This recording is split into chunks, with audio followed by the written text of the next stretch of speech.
Hello friends, എല്ലാവർക്കും നമസ്കാരം. നിങ്ങൾ ഏവരും കാത്തിരിക്കുന്ന അലീനയുടെ നാളത്തെ വിശേഷത്തിലേക്ക് എല്ലാ കൂട്ടുകാർക്കും സ്വാഗതം. എല്ലാവർക്കും നല്ലൊരു ശുഭരാത്രി നേർന്നുകൊണ്ട് തന്നെ നമുക്ക് വിശേഷത്തിലേക്ക് കടക്കാം. ആരെങ്കിലും ആദ്യമായിട്ട് നമ്മുടെ ചാനൽ കാണുന്നുണ്ടെങ്കിൽ ഒന്ന് സബ്സ്ക്രൈബ് ചെയ്ത് വെക്കണം. അതിനോടൊപ്പം നമ്മുടെ വീഡിയോ ഇഷ്ടപ്പെടുന്നവരാണെങ്കിൽ തീർച്ചയായിട്ടും ഒരു ലൈക്ക്, ഒരു ഹൈപ്പൊക്കെ അടിച്ചിട്ട് വീഡിയോ കാണാൻ വേണ്ടി ശ്രമിക്കണേ. അപ്പൊ ഞാൻ നേരെ നാളത്തെ വിശേഷത്തിലേക്ക് കടക്കുകയാണ്. അങ്ങനെ ഏതായാലും നമ്മുടെ വൈജയനെ കൊണ്ടുപോകാനുള്ള തത്രപ്പാടിലാണ് ഈ പറഞ്ഞ അലീനയും രോഹിത്തും ബബിതയും ഇപ്പം മനുവും രഞ്ജിനിയും ഒക്കെ ഉണ്ട്. അപ്പൊ രഞ്ജിനിയുടെ ആവശ്യം എങ്ങനെയെങ്കിലും തന്റെ റൂം ഒന്ന് തിരിച്ചു കിട്ടിയാൽ മതിയെന്നേ ഉള്ളൂ. ഇനിയിപ്പോ വൈജ പോയാലും പോയില്ലെങ്കിലും റൂം തിരിച്ചു കിട്ടണം, അതാണ്. പക്ഷെ അതല്ല, നമ്മുടെ അലീനയ്ക്കാണെങ്കിൽ ആകെപ്പാടെ തലയ്ക്ക് വട്ടുപിടിച്ചിരിക്കുകയാണ്. അലീന പോകാതെ ഒരിക്കലും നമ്മുടെ വൈജ അമ്പിലും വില്ലിലും അടുക്കില്ലെന്ന് അലീനയ്ക്ക് തന്നെ അറിയാം. അങ്ങനെ അലീന പോകാനൊക്കെ വേണ്ടി പതുക്കെയൊക്കെ തീരുമാനിക്കുന്നു.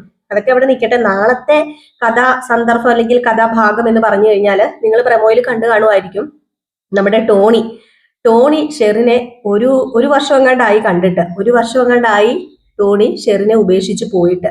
അപ്പൊ ഏതായാലും നമ്മുടെ ടോണി എന്ത് ചെയ്യുന്നു, ഷെറിനെ കാണാൻ വേണ്ടി ചെല്ലുകയാണ്. വെറുതെ അല്ല ചെല്ലുന്നത്, നമ്മുടെ ഗ്രേസിയുടെയും മാമച്ചന്റെയും രേവതി കുട്ടിയുടെ ഒക്കെ കൂടെയാണ് പോകുന്നത്. പോകുന്ന വഴിക്കാണെങ്കിൽ ടോണീനെ കണ്ടിട്ട് ടോണീനെ കൂട്ടിക്കൊണ്ട് പോകാൻ ഒരു ചെറിയ പ്ലാനൊക്കെ ഇവർക്കുണ്ട്. അപ്പൊ എത്രത്തോളം വർക്കൗട്ട് ആവുന്നൊന്നും അറിയില്ലായിരുന്നു. നമ്മുടെ രേവതി കുട്ടിയുടെ പ്ലാനാണ് കേട്ടോ ഇതൊക്കെ. അങ്ങനെ എന്ത് ചെയ്യുന്നു, ഇവര് നേരെ വളരെ സന്തോഷത്തോടു കൂടി നമ്മുടെ ഷെറിനെ കാണാനും വിവരങ്ങളൊക്കെ അറിയണമല്ലോ. ഷെറിനെ കണ്ടിട്ട് ഒത്തിരി നാളായി. ഒരു ദിവസം ആ വീട്ടിൽ ചെന്ന് കയറിയപ്പം നമ്മുടെ മാമച്ചനും ഗ്രേസിക്കും രേവതിക്കും കിട്ടിയത് എന്ന് പറയുന്നത് അത്രയ്ക്ക് നല്ലൊരു ഇതൊന്നും അല്ലായിരുന്നു, ഒരു സ്വീകരണമൊന്നും അല്ലായിരുന്നു. അവരെ ആട്ടിപ്പായിക്കുന്നത് പോലെ തന്നെയായിരുന്നു. പക്ഷെ അതൊന്നും നോക്കി ഇരുന്നിട്ട് കാര്യമില്ല. തന്റെ കൊച്ചുമകൾ അല്ലെങ്കിൽ കൊച്ചുമകൻ എവിടെയാണ് എന്നൊക്കെ അറിയണമെങ്കിൽ അവരുടെ കൈയും കാലും പിടിക്കാതെ വേറെ നിവർത്തിയില്ല.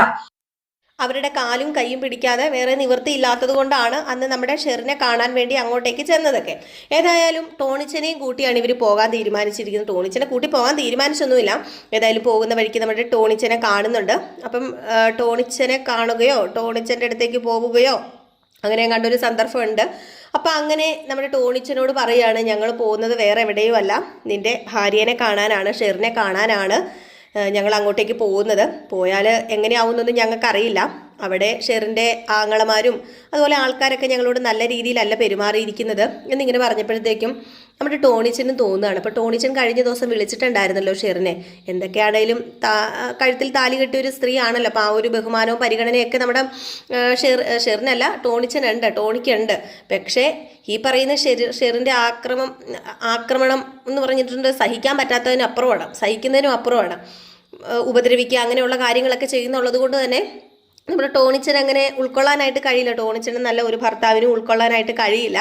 അപ്പോൾ അതുകൊണ്ടാണ് സത്യം പറഞ്ഞു കഴിഞ്ഞിട്ടുണ്ട് ടോണിച്ചൻ അകന്ന് മാറി നിൽക്കുന്നത്. അല്ലാതെ ഷെറിനോട് സ്നേഹമില്ലാഞ്ഞിട്ടൊന്നും അല്ല. ഷെറിനെ ഒരാൾക്ക് കൊണ്ടുപോകാൻ അത്രയ്ക്ക് ബുദ്ധിമുട്ടാണ്. അപ്പോൾ അതുകൊണ്ടാണ് മാറി നിൽക്കുന്നത്. അപ്പോൾ അങ്ങനെ നമ്മുടെ മാമച്ചൻ്റെയും ഗ്രേസിയുടെയും രേവതിക്കുട്ടിയുടെയും കൂടെ നേരെ പോവുകയാണ് എങ്ങോട്ടേക്ക്, ഷെറിൻ്റെ അടുത്തേക്ക്.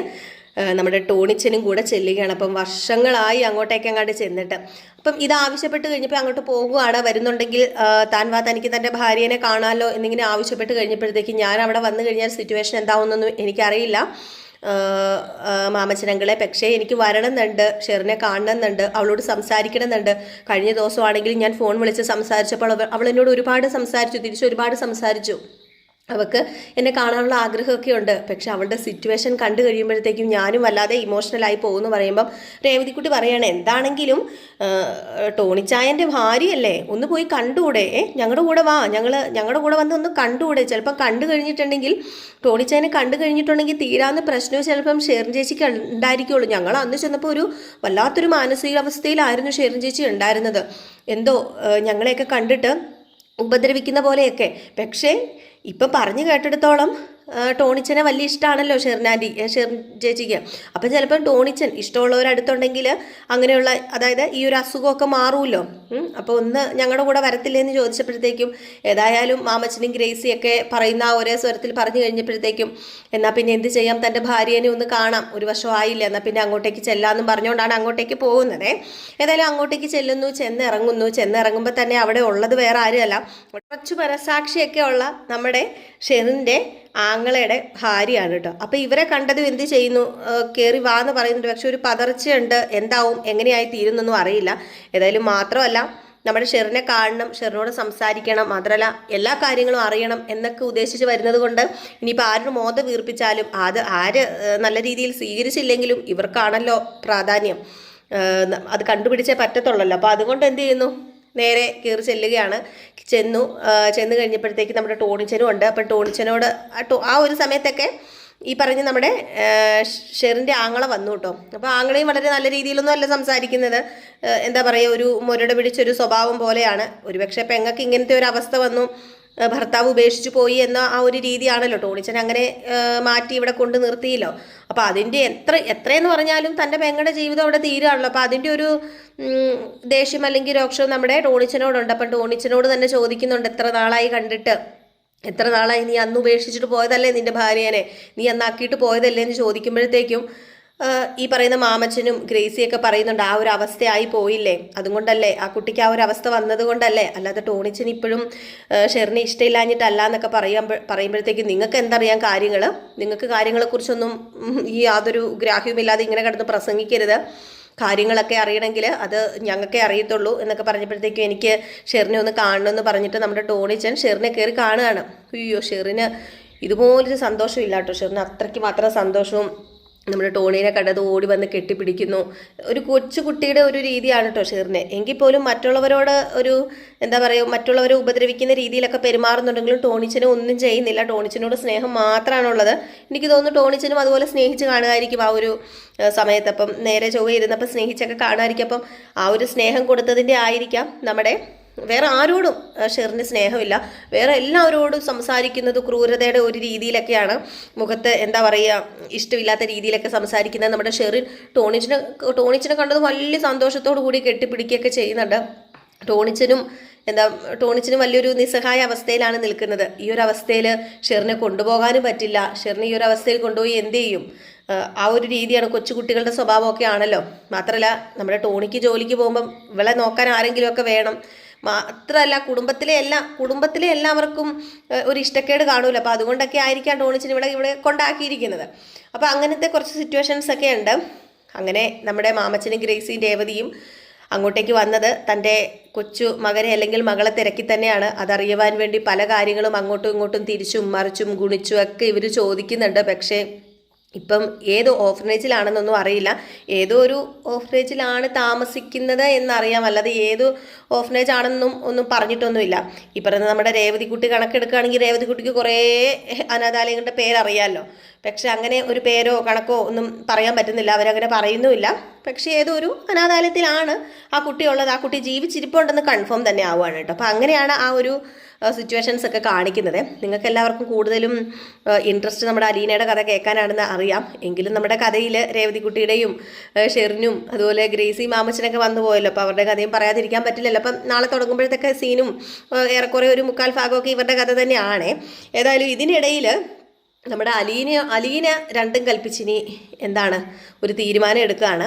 ഇനി ഇങ്ങനെ പോയാൽ ശരിയാവില്ല, അച്ഛനും മക്കളും അമ്മയും ഒന്നിക്കണം, താൻ അതൊരു വിലങ്ങുതടി ആകരുത് എന്നൊക്കെ ഉദ്ദേശിച്ചുകൊണ്ട് നമ്മുടെ മനു ആണല്ലോ കാണാൻ പോകാനിരുന്നത് ബാലചന്ദ്ര മേനോനെ. പക്ഷേ മനു ബാലചന്ദ്ര മേനോനെ കാണാൻ പോകുന്നില്ല. ആരുമില്ലാത്ത സ്ഥിതിക്ക് നമ്മുടെ അലീനയ്ക്ക് കുറേ കാര്യങ്ങളൊക്കെ സംസാരിച്ച് ബാലചന്ദ്ര മേനോനെ തിരിച്ച് കൂട്ടിക്കൊണ്ട് വരാൻ ഇങ്ങോട്ടേക്ക് കൈതക്കിലേക്ക് കൂട്ടിക്കൊണ്ട് വരാൻ സാധിക്കും എന്നൊരു ചെറിയ പ്രതീക്ഷയുണ്ട്. അതുകൊണ്ട് തന്നെ ഞാൻ അച്ഛനെ കാണാൻ പോകാൻ, ഞാൻ അച്ഛനോട് പറയാം, സംസാരിക്കാം. അപ്പം കൃഷ്ണമോളും ബബിതയും രോഹിത്തും ഒക്കെ പറയുന്നുണ്ട്, ശരിയാണ്, മനുവേട്ടൻ പോകുന്നതിനേക്കാളും നല്ലത് അലീന ചേച്ചി പോകുന്നത് തന്നെയാണ്. കാരണം അലീന ചേച്ചി സംസാരിച്ചാൽ അങ്ങോട്ടോ ഇങ്ങോട്ടോ വേറെ ഒന്നുമില്ല. അലീന ചേച്ചി സംസാരിച്ച് കഴിഞ്ഞാൽ ചിലപ്പോൾ അച്ഛൻ ഇങ്ങ് പോരും. ഏതായാലും അലീന ചേച്ചി പോട്ടെ എന്ന് തന്നെ പറയുകയാണ്. ഏതായാലും അലീന അങ്ങോട്ടേക്ക് പോകുക എന്നറിഞ്ഞപ്പോൾ മുതൽ കമലയ്ക്കും സമാധാനക്കേട് തുടങ്ങി. നമ്മുടെ കമലയാണെങ്കിൽ നേരെ വൈജിയോട് ചെന്ന് പറയുകയാണ്, അവൾ നൈസിന് ഇങ്ങോട്ടേക്ക് മക്കളെ എല്ലാം വിട്ടിട്ട് അവൾ അങ്ങോട്ടേക്ക് പോകുന്നത് ബാലചന്ദ്രൻ അവിടെ ഉണ്ടായിട്ടാണെന്നും പറഞ്ഞ് വളരെ വൃത്തികെട്ട രീതിയിൽ, മോശമായ രീതിയിൽ ആ ഒരു ഇത് ഉണ്ടാക്കി വരുത്തി തീർത്ത് വെക്കുകയാണ്. വൈജയ്ക്ക് ഇത് കേട്ട് കഴിയുമ്പോൾ പിന്നെ കലി ഇളകാതിരിക്കുമോ? തൻ്റെ ഭർത്താവ് അവിടെ ഒറ്റയ്ക്ക്, അലീന അങ്ങോട്ടേക്ക് പോകുന്നു, അലീന ഏതോ വൃത്തികെട്ടവളാണ്, അല്ലെങ്കിൽ അവിടെ കയറി കൂടാൻ വന്നതാണ്, ബാലചന്ദ്രൻ്റെ കൂടെ കൂടാൻ വന്നതാണ് എന്ന് ആ ഒരു രീതിയിൽ ഇരിക്കുന്നത് കൊണ്ട് തന്നെ എന്താണ് നമ്മുടെ വൈജ ആ ഒരു രീതിയിൽ തന്നെ ചിന്തിക്കുകയാണ്. എന്നിട്ട് ഈ പറയുന്ന കൃഷ്ണമോളോടും രോഹിത്തിനോടും കവിതയോടും ഒക്കെ വളരെ മോശമായ രീതിയിൽ നിങ്ങൾക്ക് നാണമില്ലേ, നിങ്ങൾക്ക് അവളുടെ കൂടെ പോകത്തില്ലേ, നിങ്ങൾ എന്തിനാണ് ഇവിടെ നിൽക്കുന്നത് എന്നൊക്കെ ചോദിച്ച് സംസാരിക്കുന്നുണ്ട്. മനു ഇത് കേട്ടോണ്ട് വരികയും മനു നല്ല രീതിയിൽ തന്നെ നമ്മുടെ വൈജയോട് വളരെ ഇങ്ങോട്ട് ഇട്ടത് എന്താണോ അത് തന്നെ നമ്മുടെ മനു അങ്ങോട്ട് ഇട്ട് കൊടുക്കുകയാണ്. ആരാണ് നല്ലത് ആരാണ് ചീത്ത എന്നൊക്കെ ഞങ്ങൾക്ക് തിരിച്ചറിയാം. അതുകൊണ്ട് ആരും കൂടുതൽ സംസാരിക്കുകയൊന്നും വേണ്ട, എല്ലാവരും അത്രയ്ക്ക് നല്ലവരാകുമൊന്നും വേണ്ട. ഒരു ഇതുണ്ടല്ലോ, ബൈബിളിലൊക്കെ ഉണ്ടല്ലോ, പാപം ചെയ്യാത്തവൻ ഉണ്ടെങ്കിൽ ആ സ്ത്രീയെ കല്ലെറിയട്ടെ എന്ന്. അപ്പം അതുപോലെ പാപം ചെയ്തിട്ടില്ല എന്ന് ഉറപ്പുണ്ടെങ്കിൽ മാത്രം അലീനയെ കല്ലെറിഞ്ഞാൽ പോരെ ആൻറ്റിക്ക് എന്ന് ചോദിച്ചപ്പോഴത്തേക്കും വല്ലാത്തൊരു അവസ്ഥയിൽ നമ്മുടെ വൈജ പോവുകയാണ്. എങ്കിലും വൈജയുടെ അഹങ്കാരം നിൽക്കുന്നില്ല കേട്ടോ. വൈജ ഇങ്ങനെ ഓരോന്നും കുത്തും കോളും ഒക്കെ വെച്ച് ഇങ്ങനെ പറയുകയാണ്. ഏതായാലും അലീന രണ്ടും കൽപ്പിച്ച് പോകുന്നുണ്ട്. അലീന ഇതൊന്നും കേൾക്കാത്ത പാതി ഈ ചെവിയുടെ കൂടെ കേട്ട് ഈ ചെവി കൂടെ കളയാന്നുള്ളതല്ലാതെ വേറൊരു മാർഗ്ഗമില്ലെന്ന് അറിയാം നമ്മുടെ അലീനയ്ക്ക്. അപ്പോൾ അലീന അതുകൊണ്ട് നമ്മുടെ ബാലചന്ദ്രൻ്റെ അടുത്തേക്ക് പോകുന്നുണ്ട്. അപ്പോൾ ബാലചന്ദ്രൻ്റെ അടുത്തേക്ക് പോയി ബാലചന്ദ്രനെ കൂട്ടിക്കൊണ്ട് വരാനാണ് ഉദ്ദേശം. പക്ഷെ അതൊന്നും നടക്കുന്ന കേസല്ല കേട്ടോ. അതൊന്നും ഒരിക്കലും പ്രാവർത്തികമാകുന്ന നടപടിയുള്ള കേസല്ല എന്ന് തന്നെ അലീനയ്ക്ക് മനസ്സിലാവുകയാണ്. ഏതായാലും അലീന രണ്ടും കൽപ്പിച്ച് ബാലചന്ദ്രനോട് പറയുന്നുണ്ട്, കൂടിപ്പോയോ ഏറിയാൽ ഒരാഴ്ച ഞാൻ ഈ വീട്ടിൽ കാണും, പിന്നെ ഞാൻ ഈ വീട്ടിൽ നിന്ന് പോവുക തന്നെ ചെയ്യും. ഒരിക്കലും ആർക്കും ഒരു തടസ്സം ഉണ്ടാക്കരുത് എന്നോട് എൻ്റെ ബ്രിജിത്തമ്മ അന്ന് പറഞ്ഞിട്ടുള്ളതാണ്. ഇപ്പം അച്ഛൻ്റെ 3 മക്കളെയും തിരിച്ചു കിട്ടിക്കഴിഞ്ഞിരിക്കുന്നു. അവർ ഇനിയിപ്പോൾ ഒരിക്കലും മാറാനൊന്നും പോകുന്നില്ല. എന്നെക്കൊണ്ട് ഞാൻ ചിലപ്പോൾ വന്നത് അതിനായിരിക്കും. ഞാൻ വന്നതിൻ്റെ ഒരു ഉദ്ദേശം എന്ന് പറയുന്നത്, അല്ലെങ്കിൽ ദൈവം എന്നെ ഇവിടെ കൊണ്ട് ഇറക്കിയതിൻ്റെ ഉദ്ദേശം എന്ന് പറയുന്നത് ബബിതനെ രോഹിത്തിനെയൊക്കെ മാറ്റാൻ വേണ്ടിയായിരിക്കും. എന്നെ ഇഷ്ടമുള്ളപ്പോൾ വന്ന് കാണാം. ഞാൻ മനുവേട്ടനോട് എനിക്കൊരു ജോലി തയ്യാറാക്കി തരാൻ പറഞ്ഞിട്ടുണ്ട്. അച്ഛൻ എവിടെയെങ്കിലും ജോലി തയ്യാറാക്കി ശരിപ്പെടുത്തി തന്നെ ഞാൻ അങ്ങോട്ടേക്ക് പൊക്കോളാം. അല്ലാതെ ഇനി ഞാൻ ആർക്കും ഒരു തടസ്സമായിട്ട് നിൽക്കില്ല എന്നൊക്കെ പറയുന്നുണ്ട്. മാത്രമല്ല അച്ഛൻ എനിക്ക് വാക്ക് തരണം, വേറൊന്നുമല്ല. അച്ഛൻ ഒരിക്കലും അമ്മയെ പിരിയരുത്, അത് ഈ മോൾക്ക് തരേണ്ട ഒരു വാക്കായിരിക്കണം. ഞാൻ അവസാനമായിട്ട് എൻ്റെ അച്ഛനോട് ചോദിക്കുന്ന അത് മാത്രമാണ്, ഒരിക്കലും ഇല്ലയെന്ന് പറയരുത്, അച്ഛൻ എനിക്ക് വാക്ക് തരണം എന്നൊക്കെ പറഞ്ഞിട്ട് നമ്മുടെ ബാലചന്ദ്രനെ കണ്ണീരണിയിക്കുന്ന രീതിയിലുള്ള കുറേ കാര്യങ്ങളൊക്കെ സംഭവിക്കുന്നുണ്ട്. അപ്പോൾ എല്ലാം നമുക്ക് കാത്തിരുന്ന് തന്നെ കാണാമല്ലോ. അപ്പോൾ എല്ലാവരും കാത്തിരിക്കുക. രാവിലെ നമ്മൾ ഇന്ന് ഫുൾ വിശേഷമായിട്ട് വരും. നമ്മൾ ഇന്നും ഫുൾ വിശേഷം ഇട്ടിട്ടുണ്ടായിരുന്നു. വിത്ത് ഡയലോഗ് സഹിതമാണ് നമ്മൾ ഫുൾ വിശേഷം ഇടാറുള്ളത്. അപ്പോൾ സ്ഥിരം കാണുന്നവർക്ക് മനസ്സിലാവുമായിരിക്കും. പിന്നെ ഡിലേ ഉള്ള ദിവസങ്ങളിൽ മാത്രമാണ് നമ്മൾ പ്രമോ വിശേഷം രാവിലെ കൊടുക്കുന്നത് കേട്ടോ. അപ്പോൾ അതുപോലെ തന്നെ രേവതിയുടെയും സച്ചിയുടെയും കഥയും നയനിയുടെയും ആദർശിൻ്റെയും കഥയൊക്കെ നമ്മൾ ജിൽ ചിന്നുവിനകത്ത് ഇടുന്നുണ്ട്. പിന്നെ റിയൽ സ്റ്റോറി ന്യൂവിനകത്ത് നമ്മൾ പുതിയ അപ്കമിങ് വിശേഷം ഇട്ടിട്ടുണ്ട്. നമ്മൾ കമ്മ്യൂണിറ്റിയിൽ പോസ്റ്റ് കൊടുത്തേക്കാം. അപ്കമിങ് വിശേഷം കാണാൻ താല്പര്യമുള്ളവർ കയറി ഒന്ന് ആ പോസ്റ്റിന് നോക്കിയാൽ മതി. അപ്പോൾ അപ്കമിങ് വിശേഷത്തിലേക്ക് നിങ്ങൾക്ക് പോകാം കേട്ടോ. ആ ചാനൽ പറ്റുമെങ്കിൽ ഇഷ്ടമാകുകയാണെങ്കിൽ നിങ്ങളൊന്ന് സബ്സ്ക്രൈബ് ചെയ്ത് വെച്ചോളൂ. അപ്കമിങ് വിശേഷം എന്ന് പറഞ്ഞാൽ വരാനിരിക്കുന്ന വിശേഷമാണ്. അതിപ്പോൾ ഇന്നോ നാളെയോ മറ്റന്നാളല്ല, ഈ മാസം എപ്പോഴേലുമൊക്കെ വരുമായിരിക്കാം. പിന്നെ നമ്മൾ നോവൽ ബേസിലാണ് കഥയിൽ കൊടുക്കുന്നത്. അപ്പോൾ എല്ലാവർക്കും വീണ്ടും നല്ലൊരു ശുഭരാത്രി നേർന്നുകൊണ്ട് നിർത്തുന്നത്. നെക്സ്റ്റ് വീഡിയോ ആയിട്ട് കാണാം. Tata, bye bye.